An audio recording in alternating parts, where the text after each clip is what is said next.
Fasten your seatbelts. It's going to be a bumpy night.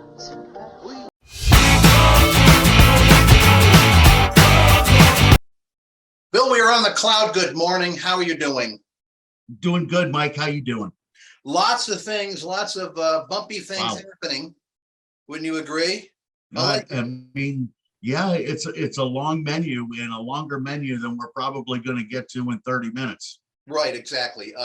Well, why don't you give us just some overview? We know about the merger now. Yeah. That you call a yawn. I think it still is a yawn. I'm thinking maybe JetBlue has something up their sleeve to do something different. You know, the IAG model or something like that. I don't know. What do you think? I mean, everything that's out there this morning is that JetBlue is going to JetBlue is going to paint Spirit blue. And the only thing that I take away from that, Mike, is when yellow and blue combine, it's green. So maybe they're going to reach their carbon neutral initiatives faster. Wow. Well, that's wonderful. There are people right now rushing to the new Swellbar claims green merger in process, which is true. No, I just, again, I don't underestimate these people, but I don't know how you take a very, a product that doesn't even have reclining seats that goes into markets like San Antonio, Las Vegas, where you have two of the competitors, and slugs it out on the basis of price, whether or not that JetBlue product will fit. I do agree with the people who said that if nothing else, Frontier comes out like okay with this because they're going to lose one other potential competitors to be looking at, wildcatter markets. Yeah. JetBlue is not going to be looking at wildcatters, not with their product. Yeah. So Frontier is going to do okay with this, and $3.8 billion, ain't hay. So we'll see where they go. Yeah, I mean, it's right now organic, I think, is good for most. I really would much prefer if JetBlue and Spirit are going to dance. I really, as we said last time, we like the IAG model. I still believe that we don't know the consumer base that airlines are going to have to appeal to. And if you had two separate airlines, you could appeal to a much broader customer base until we understand how this plays out. Right. I think I totally agree. And I also think that we're looking at a situation, we're talking before we hit the record button. But we're redoing the forecast here. We think the fourth quarter is going to be a much different quarter than people thought. Now, again, as you said last week, the schedule on the books now, or at least then, isn't going to be the schedule in December. Right. And, this stuff about, Europe's going to explode. I really want to go to Europe. And we'll talk about that in a minute when you get into some of your stuff. I say, China's dead as a doornail. There's nothing going on across the Pacific, across the Atlantic for international, and domestically we're cutting back capacity. So I'm thinking we're going to have a fourth quarter that's not going to be anywhere near what airlines thought it was going to be. And another thing, there's a lot of discretionary dollars that inflation and recession takes out of the economy. And I'm loving what Avelo is doing. I mean, they are doing a wildcat thing. You know what I'm saying? They are. Lansing to Orlando, go at it, man. You got students, you got Michigan. It's a great thing as long as those dollars are there. And I have to question them. So, and then Newport News too. Yep, absolutely. And I guess from what I can see, New Haven, as far as load factors go, they're doing great. Doing this great. Revenue, I don't know about, but if you're putting tushies and seats out there, you're doing good. So we'll see where that goes. That's what Andrew needs to do right now, and I think he's doing a hell of a job. Yeah. Well, it's not like he hasn't done this stuff before. He knows what he's doing. Didn't fall off no turnip truck. No doubt. Another thing I wanted to talk about, I agree with you. I'm getting real tired of the small community stuff because it is so parochial nonsense. I mean, I just saw where, what was it? By the way, we do have the world's first stealth airport. We do? Yes, it's Cedar Rapids.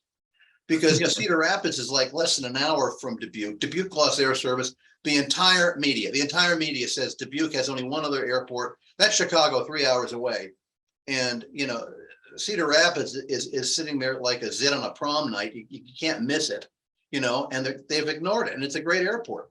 So we You have know, that. yeah, I mean, all that is a payback to Marty, right? I mean, Marty has been out in front of this pilot issue and small community air service, and Dubuque has never wanted to listen to him. And I'm talking about Marty Lenz, the director in Yeah, Cedar Rapids. And the one other thing about Marty, he's not afraid to speak the truth. And what it is that I think AAAE and the members will benefit from is Marty was just made the chairman of the small community air service committee. well, that's great because it's going all in the wrong direction. I just saw, Yeah. I guess it was from Dubuque, where they're talking about getting a coalition of small airports together to go out there and get air service. And I Yeah. guarantee you, one of the usual suspect consultants is behind that, hosing them down. It's a waste of time. People have to tell these people that, places like Dubuque and Toledo and places like that, you've got a hell of an opportunity. Start to focus on it. Don't be screwing around trying to get air service that doesn't exist. Like we said, not a pilot shortage per se. It's a pilot shortage at $35,000 per captain. That's the shortage that's not coming back ever. That's right. Yeah. And I think it's very, very sad. A lot of small communities just don't understand this. And then we get it. Of course, you saw, let's talk a They little bit more. don't want to hear it, Mike. They don't want to hear it. There is a difference, absolutely. And again, they will shoot the messenger.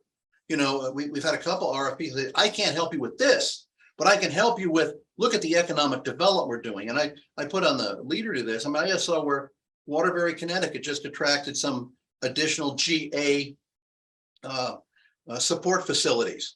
Well, what does that mean? What that means, they're not going to California, they're going here. We're working with Alexandria, Louisiana, England Air Park. They're attracting stuff from all over the planet. That's what airports are all about today. Economic developers, they're doing that. New Iberia, or actually Lafayette, the same thing. 100 new jobs, repainting airplanes. There's a huge opportunity. Stop with these task forces to get that air service we need. All they're doing is just trying to get air service. And that gets back to our good friends at Sun Country, the new EAS carrier. Hey, man, before we go there, I want to do a shout out to the airport director in Toledo. I read an interview with him where it is, some people may say we're being hard on Toledo. I mean, it's a geography thing. That's In all. where? What In Toledo. Oh, Toledo. Okay. And the airport director cited the economics of the airplane, the pilot shortage. He cited all of the things that are real and impacting his market. And I just want to do a shout out because, That's unheard of. yeah, I was pleased. It's not that he wants to give up anything, of course not. But you know what? Good on you, man. This is a new guy, right? Yeah. Yeah. And again, they spent a lot of money on studies and things like that. And in the studies, and I agree with this, they said 90% of their people are going to Detroit. That's like 90% of the people in Syosset, Long Island are using LaGuardia. And, we shared that idiotic article from Fodor's Travel, and what they said is, well, now the people in Toledo will have to rely on Allegiant to leave town. And I'm thinking, check, please. This is why this is why we don't have brick and mortar travel agents anymore. I mean, it's just that kind of stupidity. But when a mayor comes out with that, and like I said, I know Toledo fairly well. It's a huge boom town. It is that part of Michigan, that part of Indiana, freight, cargo, distribution. Toledo's and they have wonderful air services called Motown. And so they're in the catbird seat as far as that goes. I did not see that, but that's really heartening to see, really. Yeah. And the highway system is terrific. But anyway, let's go. Perfect segue to Sun Country. Go ahead. The sun rises and sets on Jude Bricker. I'm sorry. He is cool. And this is a program that's open. Take the money. If you could go into Eau Claire for nothing, you'll probably fill your airplanes. But if they're going to pay you $6 million a year, you have shareholders and employees to report to. Yeah. But the real issue, what it says is, and this is what people miss, the Essential Air Service Program, listen to this, everyone out there in TV land, it's dead. It's a waste of money. They can't even fund it. They can't even find airlines that meet their own standards. They can't even find that. I mean, none of the airlines that apply, well, the two of them didn't meet the standards, so they gave it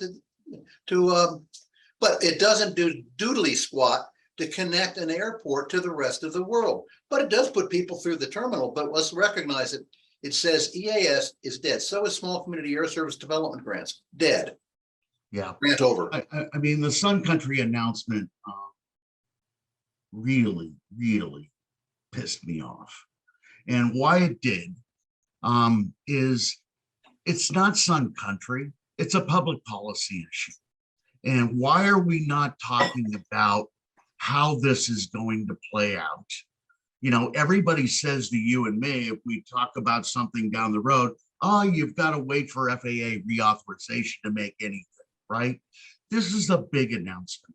This is a big change. I never thought Las Vegas, Fort Myers, and Orlando would be essential, but I guess they are. Well, yeah, agreed. Yeah. And, you know, yeah, I mean, for Sun Country, you know, those guys, good for them. They found a, you know, a play in the system, and he said he wants more. But man, I mean, are we not going to talk about this, or are we just going to go from, you know, 50 seats to 180? I don't. No, it has nothing to do with Essential Air Service. It has to do with an outdated program that, you know, I'll look at a lot of these people in the aviation media. They don't have a clue. They're not coming out and saying, what is this? This isn't essential. This isn't air service. It's impulse traffic, which is wonderful. That's why I'm saying I'd rather see it be spent on that than empty 9-seat airplanes going to Minneapolis. But beyond that, as a policy issue, it's an outrage. Yeah. But I'm going to give kudos to our good buddy at Sun Country. He knows what he's doing. It's there. He's doing the right thing with that. So it's not his problem if the DOT doesn't have a clue. But we're going to have to recognize this. And again, the silly business of we're going to do another study to find an airport. We're going to do a coalition. I don't know if you remember about, God, it has to be 20 years ago. Sixel tried some stupid ass Heartland coalition, basically to make sure Delta didn't screw up the Midwest when they took over Northwest. You can imagine how well that went over inside Delta, you know. Yeah. But it was that whole argument was, we got to show these small communities what's happening. Hey, it's happening anyway, guys. I mean, you've gotten the prognosis. So I think as far as that goes, we're going to see that maybe blow up. I don't know. I have no faith in what's going to be going on in Washington right now. I'm trying to get out of the sheep herd here, but I don't know what you're getting back to the DOT is going to do. The merger, getting back to that, could be a great bully pulpit to show how we care about the consumer and we're going to stop it. Yeah. You know, they might just do that. I will, you know, there's a lot of things to deal with in this one. And certainly it's made complex by the Northeast Alliance between JetBlue and American. So how does that play out? Then we've got to talk about this. Then everybody's going to talk about, oh, the fares are going to get higher because the costs of JetBlue are higher. Well, you know, Spirit was always going to have to increase those first year pilot rates anyway, if they were going to grow. So Spirit was going to get a higher cost too. So, you know, it will be interesting to see how it plays out. But man, JetBlue, I mean, it's kind of like, I feel like it's Neilman versus JetBlue now. You know, it's they want to create a bigger JetBlue, and Neilman with Breeze is, you know, really has a seating configuration that I think is very attractive. Yeah, so well, it's going to be interesting. Well, you know, again, things well, if you look at Breeze, I mean, you know, Norfolk to the West Coast 3 times a week or something. Boy, I hope I'm not putting a can of horror on this, but I want to tell you, that's going to be hard to lose, I think. Yeah. I mean, we don't have frequent flyer loyalty like we used to. It's a good product. It's a 19-inch wide seat. You know, I'd be fine. Be hard pressed to think that does not work. and there's a lot more markets. The only thing that I'm really concerned about is what's going to happen with the recession. And it is a recession. Let's be real honest. If I can't spend my money, have the numbers come out yet? Not yet. A couple minutes. I'm watching. I'm watching. Well, whatever it is, they're going to say it's not a recession, but we know it is. Well, I mean, we know it's going to be a tight band, right? It's going to be +1 to -1, right? Percent. It's going to be in there. I mean, if it's a negative, yeah, I guess we're in a technical recession.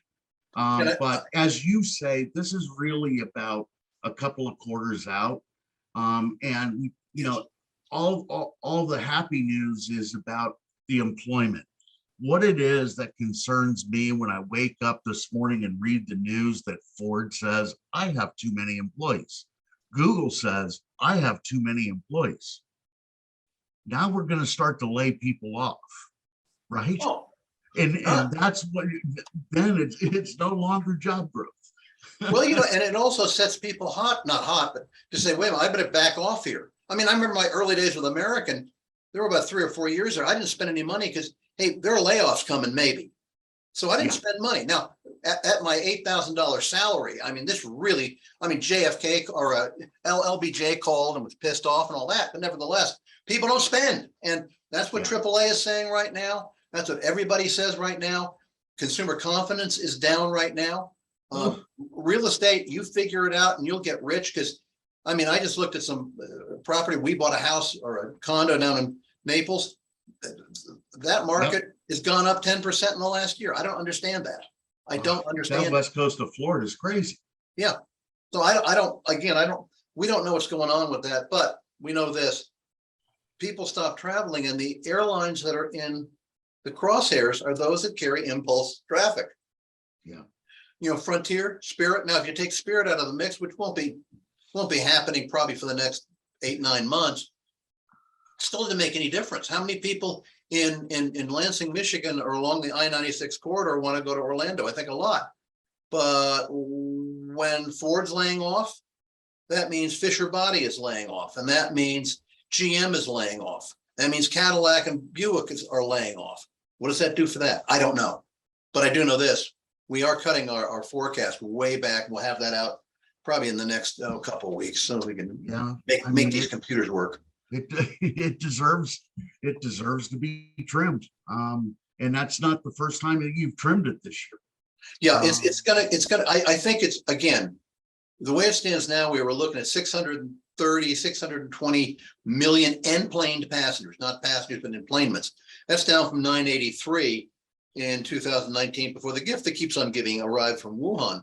So I'm thinking it might be more like 600 million. Again, that's a lot fewer hot dogs sold at the airport in Dubuque. Oh, they're not selling any now. Okay. Yeah. Okay, here we go. So I guess we're in a technical recession, GDP down 0.9%. 0.9. That's on the bubble though. I mean, 0.9, that's. No, I mean, it was 0.4, yeah. 1.4 in the first quarter, but I said technical recession because by definition, 2 quarters of a negative equal recession, but we never know if we're in a recession again until the National Bureau of Economic Research tells us we are. Yeah, well, we'll see where that goes, but I'm not really thrilled with it.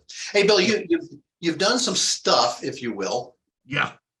On revenge travel. Yeah. Is it now? I'm going to ask this. I'll put up a little vignette of this in a minute, or when we put this together. Yeah. Who's getting the revenge? What's that? Who's getting the revenge? The consumer or the airlines that put them through what they have to go through? You want to tell me? I think this is a two-way road. This whole concept of revenge, I don't know if it's real or not, or a neat term. It's a neat term. It's a term. Look, it's another pandemic term. Never did I think I would talk a lot about epidemiology either, but but anyway, what it is, a lot of people have been asking us, and I'm sure they've been asking you, is, I've been a big winner during this pandemic. I've seen all this new traffic at my airport, and is this become my new demand curve? And I'm going, well, for some of you it is, and for some of you it won't be. And so Albert and I did a dive, and there really is an Albert. And we did a dive. And yeah, I think, and how we did it is our last macro forecast, the end of 2020 for the 21 to 28 period, we really just did it the traditional way, right? Macroeconomic indicators. We kept that forecast and just used that as a baseline. And then as we revised the forecast, we started to build in a little more sophistication by segmenting traffic, business, international, leisure, that and layered that in. And yeah, I mean, there's some places out there that are going to be big winners. I think, the Savannahs of the world, but and Myrtle is going to be bigger, but Hilton Head grew by almost 3 times. Is Hilton Head going to be able to maintain the same level of traffic? It's not that those airports are really play off of one another. They are fairly unique, but you're not going to grow off of that. And so that's where it is that we tried to make some estimate of where we are. Revenge demand was always going to equal 0 at some point in time. And I kind of thought it might be this year, but given all the operational mess and everything, there's got to be some hangover into next year. But I think one of the things is we knew that this mess we got from our friends at the CCP hit us very heavily.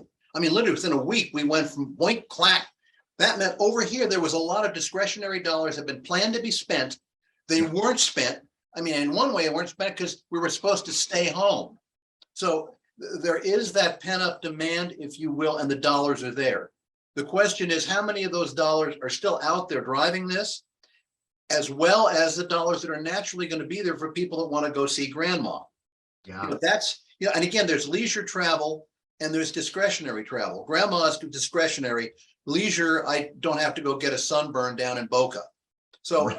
I think that's a big thing that's going to, and we don't know what the new role is. Keep in mind, these airports, look, we're growing. It's a different air transportation system.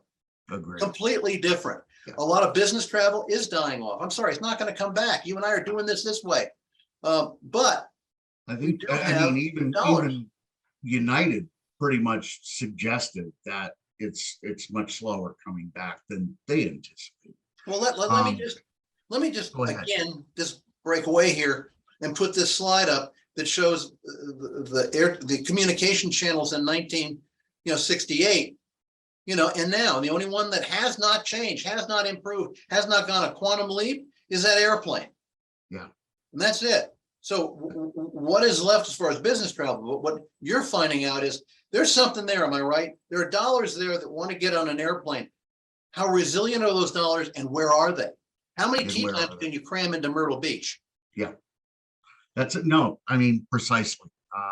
And so what it is that we think is that by the end of 2022, revenge demand may have equaled about 15% of travel this year, and by the time we get to the end. Our view is it probably gets pretty in single digits next year. And your point that when this thing all began, I mean, people had bought tickets and there was no service. So I'll wait and I'll book it the next year. I mean, all my friends that went to Italy bought these tickets 2 years ago. Yeah. So, it's that kind of thing. And we've just got to appreciate that there are going to be some that are going to be bigger post-pandemic than pre-pandemic. And those that think that, man, this has been a panacea, it's not going to be quite what you think. Well, you just hit on another issue. Keep in mind, I don't know if you saw it, whoever's running Frankfurt Airport, please don't come over here and apply for a job. He came out and said the reason baggage gets piled up and huge, undelivered, because too many of them are black suitcases and people can't figure out which bag is theirs. Yeah. Check, please. Okay. Yeah. But what we're saying is Europe is really badly screwed up. Yeah. And that means those dollars that we're gonna go to see Big Ben, or, get treated as you get treated in France, that might be being put off until next year so we might still have this overhang. Yeah, I know. I think that it definitely, Europe is going to be a component of it next year for sure. I think O'Leary said it great. He dressed down the airport directors across Europe, saying, just like we started, you had one job to do. Yes, I saw that. I thought you had one job to do and you didn't do it, and you better do it in 2023. It's not even the airport directors too. I mean, it's kind of harsh, but over there, it's a bigger deal than it is here because of the ground handling and everything else that comes under that umbrella. Well, let's be real clear. Our airport system, with all its faults, all its foibles, all the rest of the nonsense, your EU can't compare to our airport system when it comes to resiliency and efficiency. Not that it's all efficient or resilient, but compared to what's going on in Heathrow or Amsterdam, for crying out loud. Yeah, that can't happen here. We just got it better. But I think, and now what they're striking in Frankfurt and Munich today and tomorrow, because hey, that'll fix things. Well, it's in their charter. Somebody has to be on strike at all times at Rome Airport. Whether they want to or not, somebody has to be on strike. It's part of the process. But yeah, I think looking at where our traffic is going, I've kind of summed this up. Number one, we do have, that, revenge or rebound traffic, and what's going to happen with that. We have I would say a deterrence or a postponement of demand to Europe. Asia's out, but we're looking at those things. I'll tell you, one other thing I'm picking up is that, I don't want to get too much into it. It's not the subject matter here, but things are not good over in the Middle Kingdom. Things are turning to doo-doo, and our relationship with them is doo-doo. Yeah. And that means communities that had a high dependence on Chinese business. I'm talking Louisville with what was GE. I'm talking Raleigh-Durham with Lenovo. I'm talking about little towns in North Carolina with a rubber factory or whatever. They're going to see some real economic hit. It could happen where their traffic takes a hit because their local industries might take a hit. Mike, in my mind, Raleigh-Durham's already seen it. And when you look at Louisville, I mean, it's been all about the ULCC. It isn't about the network carriers anymore. That's true. And so, yeah, I mean, it's already out there. There's a pulse on this topic. Well, another thing with Louisville, you got Ford there. That's another big employer. And you just mentioned something about Ford saying we don't need all these UAW. We have too many employees. Yeah. And moving a lot of stuff, to their shame, to Mexico. So we have that. Plus we have High R, which is now GE. There are gonna be people out there that are gonna, like me, who are saying, if it's made in China, I ain't buying it. And that's gonna hurt things. I mean, Lenovo computers are better than anything I've had. I'm not buying a new one. But anyway, those things, those kind of dynamics, are coming out of left field. The issue that people don't want to travel anymore to have a meeting in Midtown Manhattan. The people that say, I'm not going to go see grandma, but then again, there's people that said, look, I put all this money in the bank to go to London. I'll do it next year. That's going to come back and not bite us. It's going to go back and hit. So we may have a boom next year in transatlantic. That's my feeling. I could envision that if the operation gets cleaned up. Yeah. Oh yeah, that's the assumption. That explains the majority of what we see as the remaining revenge at the end of the year. Yeah. Okay.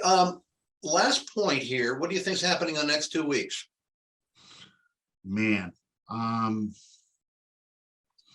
there's going to be a lot of talk about the economy. I'm sure that, the conversations around JetBlue and Spirit will take the oxygen out of some rooms. Certainly not mine. I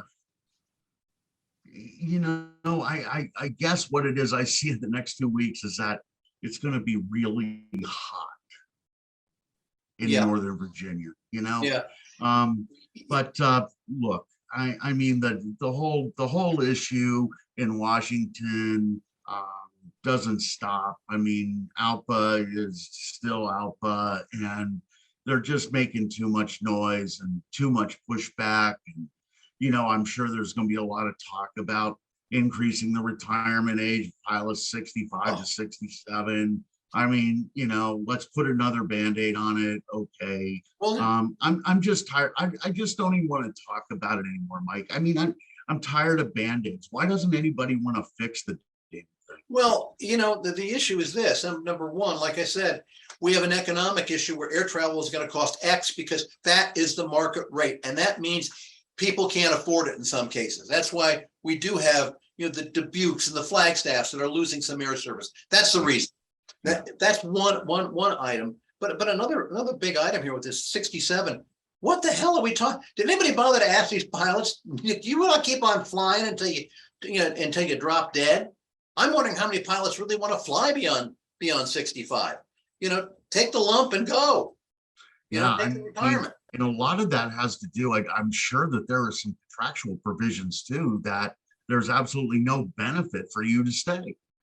So, I mean, I don't know the specifics, but I have to believe that some of that's out there.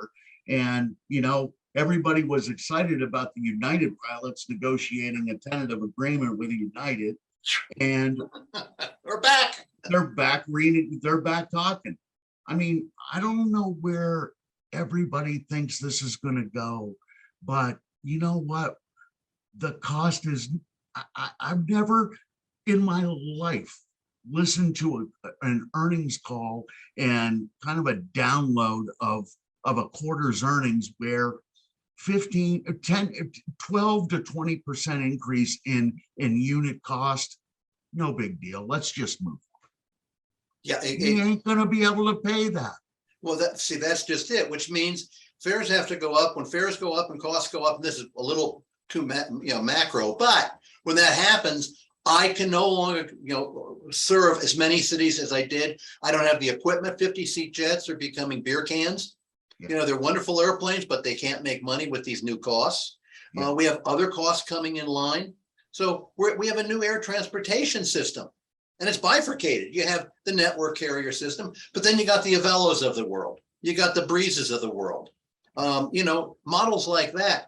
That's going to change how and where people fly, and we can't keep bringing it back. I mean, all these task forces and, like I said, we got small communities literally getting, I think, unethically hosed with, we'll get you air service back again. It's like I told one community, I can get you a moon launch before I can get you scheduled service. And that was a stretch. And we've gone too far, and we probably too long, but for me, I'm watching Allegiant. Allegiant to me is the barometer on the type of traffic we're talking about here. And don't let it be lost. They're getting smaller, not bigger. Yeah, and well, Allegiant was a true winner during the pandemic era, for sure. The early pandemic era. Well, Maury Gallagher is one hell of a guy. And you got people there now like John Pepper and others that are really, they understand the business, and they have, it's not pride. It's like, okay, we went into XYZ. We're gonna get the hell out. We'll be back, maybe. Can't guarantee we won't come back, but we're leaving. Bye, adios. Smoke them if you got them. I agree with you. That should be the Allegiant should be the barometer, because they're the ones that will respond ahead of the curve, not behind. Yep. Well, I think if there's anything else we want to look forward to, or I don't think so. And it just may be that we're going to need to tee this up weekly and not bi-weekly, depending on the news. Let's just leave it there. Well, no, I'm all for it. Look, two of my favorite people in the world is, Ben Boldanza and Chris Chimes. I think they do it every week. I'm not mistaken. They're 40 minutes of chatter, and a lot of it, it's way over my head. But, there's an interest in this. And I think you and I get down to a level that most people don't want to throw mud at. So, all right, I guess we will leave it there. We will be back in at least tentatively in 2 weeks. That works. If we want to do it every week, I'm in. No problem with that. We can do that.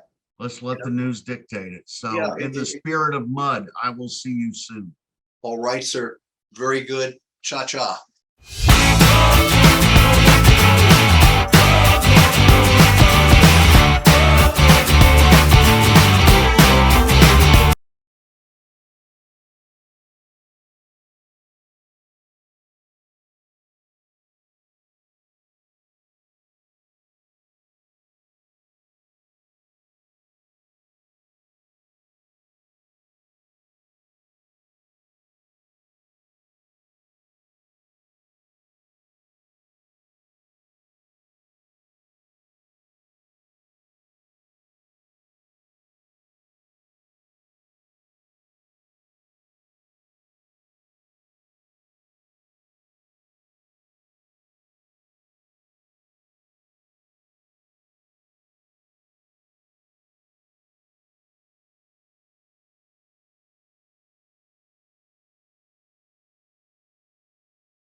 Fasten your seatbelts. It's going to be a bumpy night.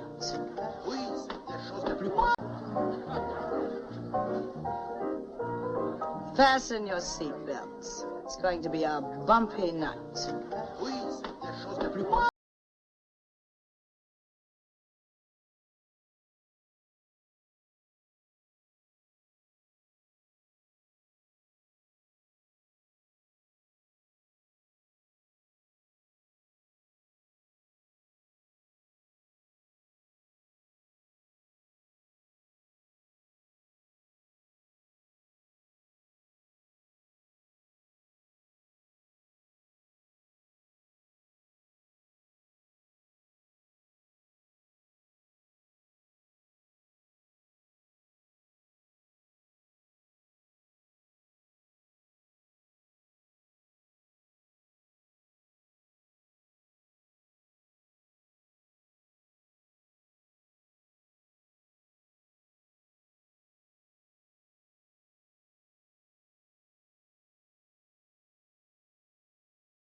And I said to myself, this is the business we've chosen. Fasten your seatbelts. It's going to be a bumpy night.